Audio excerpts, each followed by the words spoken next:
I've actually talked to a lot of salon owners where they're like, I'm going to offer this. And I'm like, you're barely surviving. You cannot pay for health insurance right now. Hi, everyone. I'm Cyd Charisse. And I'm David Bosher. And you're listening to Destroy the Hairdresser, where we teach you to salon differently. After years of searching, we finally found a software that does it all. Introducing Aura Salonware. With Aura, you have the simple tools to streamline your business, such as a card on file, settings for hourly pricing, and even station sharing options. Implement communication boundaries with clients by interacting directly through Aura. Finally, a software that takes your business as seriously as you do. If you're interested in this type of profit maximization, visit aurasalonware.com/DTH to receive special discounts and promos. As a hairdresser, I know the struggle of managing your back bar, and that's where our friends at Salon Scale come to play. While you weigh your products with their app, Salon Scale automatically tracks your products used, making inventory management a breeze. Not to mention, they also save your formula. They are a digital solution for back bar management, and they really make it easy. You know we're both big on knowing your numbers, and Salon Scale does just that. Visit salonscale.com/DTH and use the code DTH10 at checkout for 10% off your first year.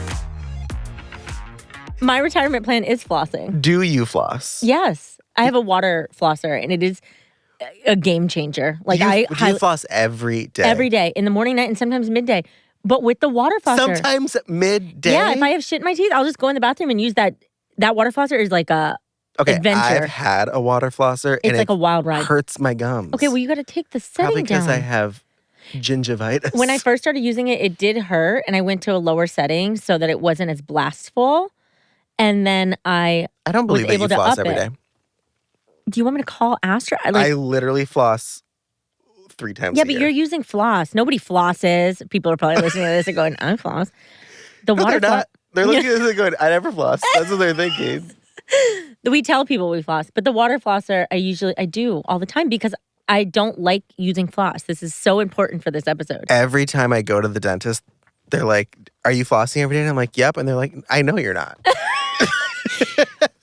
Side note, before we get into retirements, my wife, because we're friends with their dentist, sits in the room with me and rats my ass out. And that's why I got the water flosser, because now next time we go, she can't say I'm not using it because I do use it all the time. Did you know that heart disease can stem from gum disease? I did.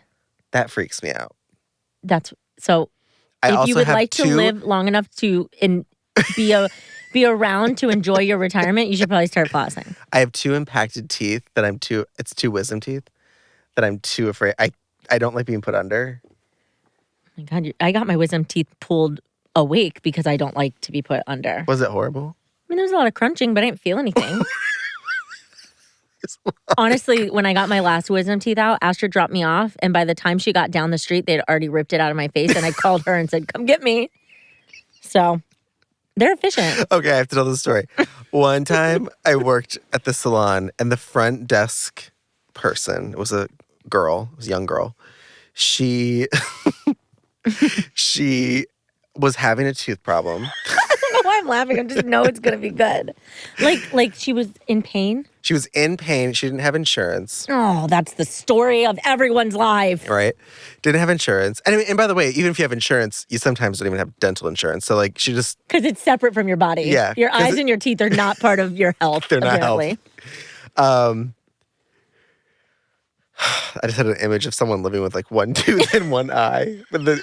My dog. And our healthcare system being like, you're fine. But she had a tooth problem, and it was like a molar in the way back. And there was a dentist next door to the salon. And so she goes to the dentist. And she's gone, and I'm like, I'm not going to say her name. I'm like, where's so-and-so? And my boss is like, oh, she ran next door to go to the dentist. Like, she's been having tooth problems.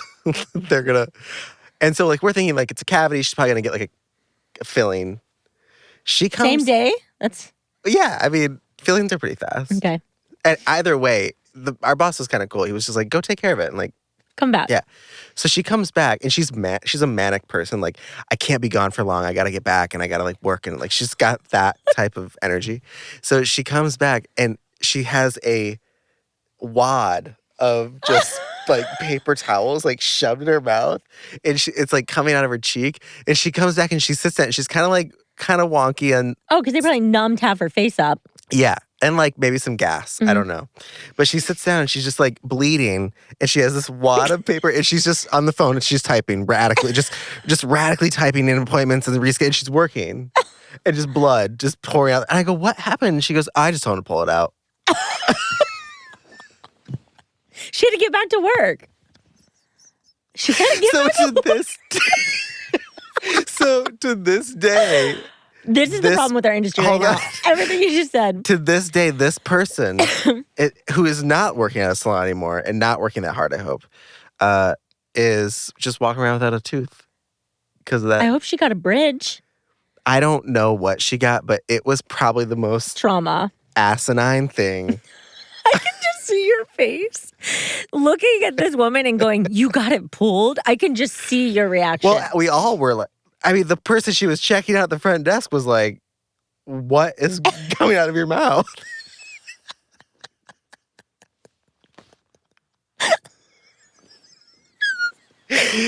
Oh my God. Whenever we bring up these, like, I have to tell these stories when they come up because they've been living in there for years. I had never heard that. They've been living there for a long time. Okay, but that brings us to retirement. That's a problem. That is a problem. That tooth was retired. That tooth was canceled.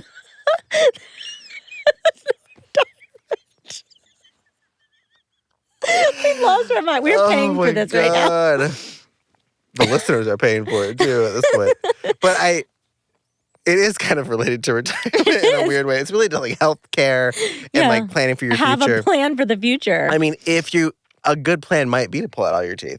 I remember my grandmother is in her 90s and has dentures.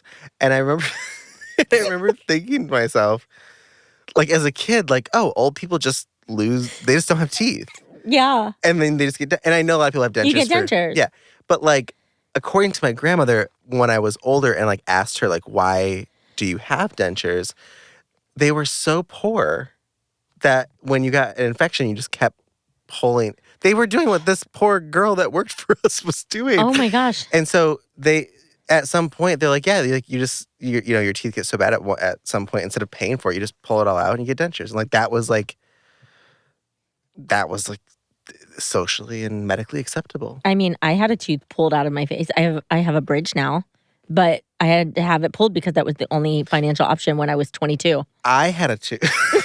I'm not kidding. I had a tooth in the roof of my mouth. Have I ever told you the story? David? Like a shark. Okay?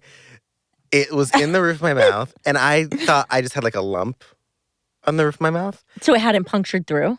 No, and there was a space in my teeth when I was like... So it just traveled off?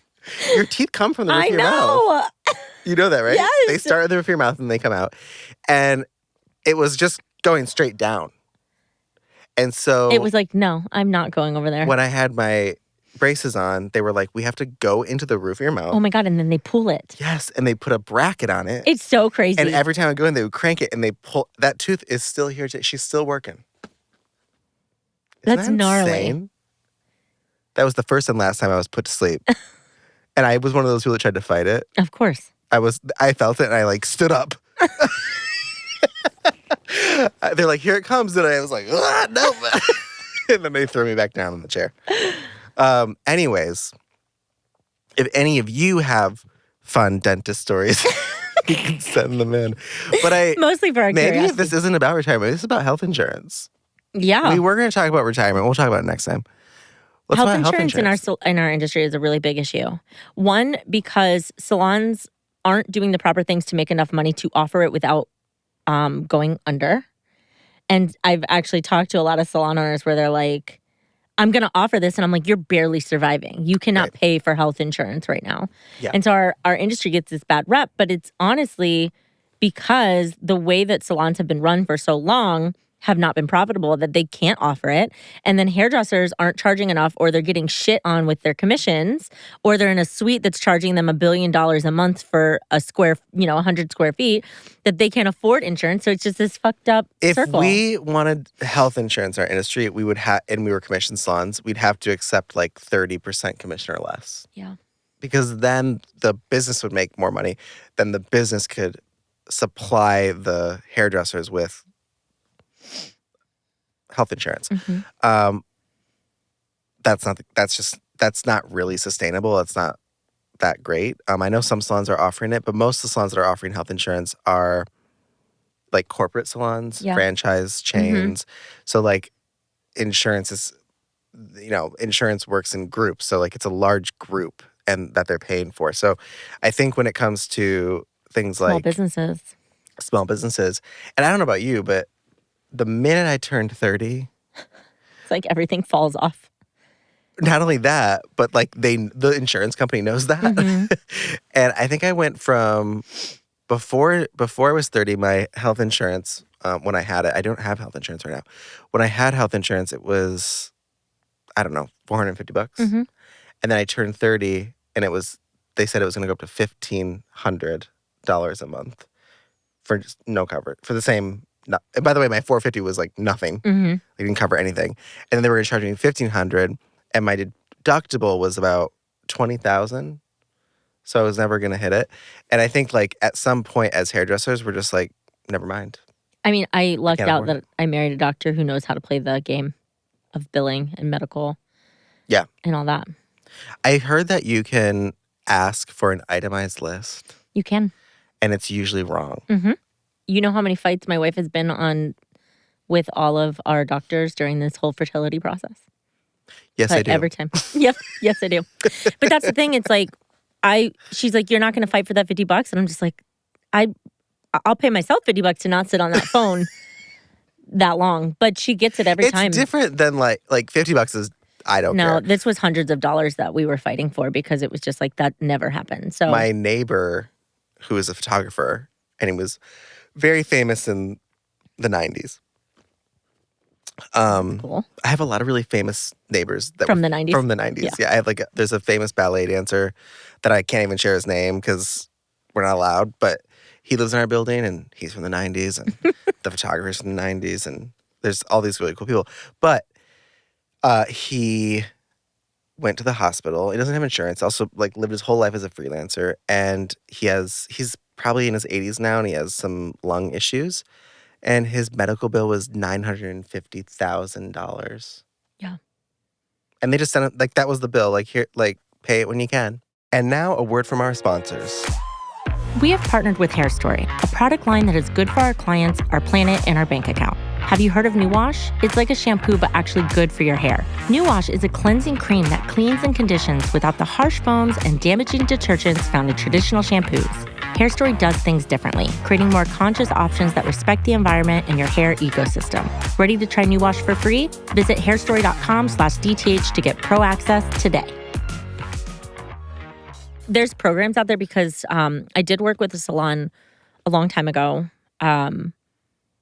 They were one of my students, and we were trying to figure out ways that we could help the staff financially save for things like that. And she sat down with her team, and it was like something that the business was withholding like $20 a week from their paycheck. Health savings account. It was a health savings account, but it was like internal, so it wasn't like legit and a fish. But everyone, they signed papers. It was agreed upon. Was it tax free? I don't know Oh, okay. I don't know all the terms, but she did it because she had a team that were like, we aren't saving for it. So the requirements were they could use it as they wish. So if they got sick, they could use it for a medical bill. At the end of the year, they could just collect it all, or they could roll it over. And a lot of them ended up getting sick for some reason, because at this time, this was around 2018. And, we weren't working the way that we are now. So a lot of them would work too hard or not take time off, and they would get sick and end up using that fund all the time. And then, if they left, they would get the money. Not saying that's the right way to go. And honestly, there are programs that do that for you. So if you are a salon, you should really start to look at, like, is that something that you could offer? We have something cooking, and you'll hear about it. So excited. With with insurance, but we can't really say the details now. So you'll be hearing about that probably by the time this comes out. But really start looking at like, is there other way? Rather than just saying like, oh, no, I can't offer health insurance. Can I maybe bring in an accountant or a financial advisor to come in and talk to my team about how they can start planning for their retirement? What would that look like? How do they have to charge? What can they do to invest their money? I mean, my retirement plan is investing in property. Like, you can always sell a house. My retirement plan is marrying my partner and being a housewife. Maybe murdering him in his sleep and collecting the life insurance. Well, now that that's on record, you are totally Yeah. But I can't do it.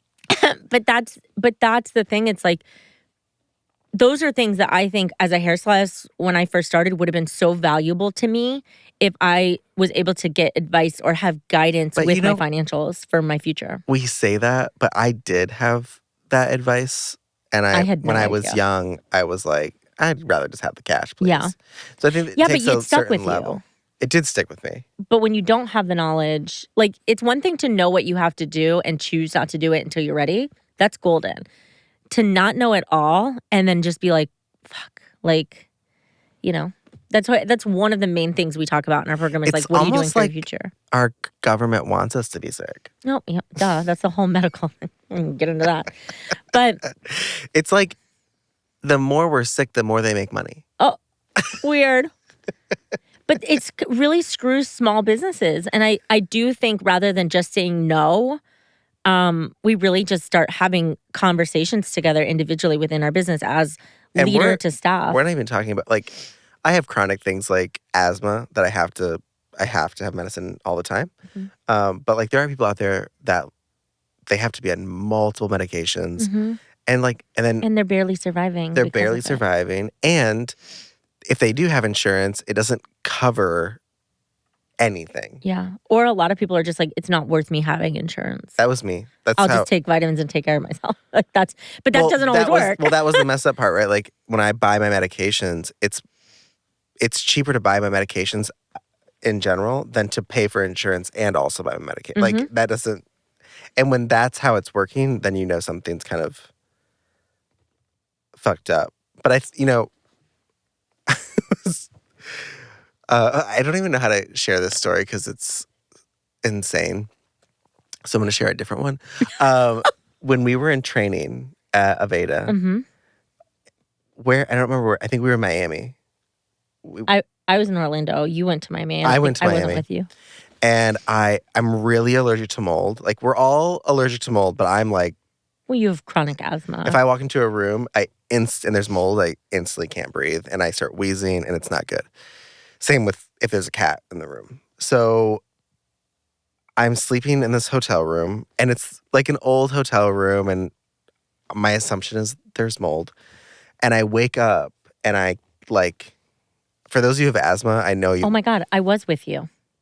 Because I remember you calling us and you went to the hospital. Yes. Yes. So I woke up and I could not breathe. And I didn't have my inhaler. Like, I didn't have any of my stuff. We were barely friends then. So I was like, what is happening? And I called everyone. There was 5 of us or something. Mm-hmm. I woke everyone up and I was like, someone's got to drive me to the hospital because I can't, I don't know if you remember, I would breathe and it was just it sounded like there was water in my lungs. So I go to the hospital. I know what they're going to do. They're going to give me a nebulizer treat. I know the whole thing because I've done it before. And I still, to this day, have not paid that bill. Yep. That was 2012.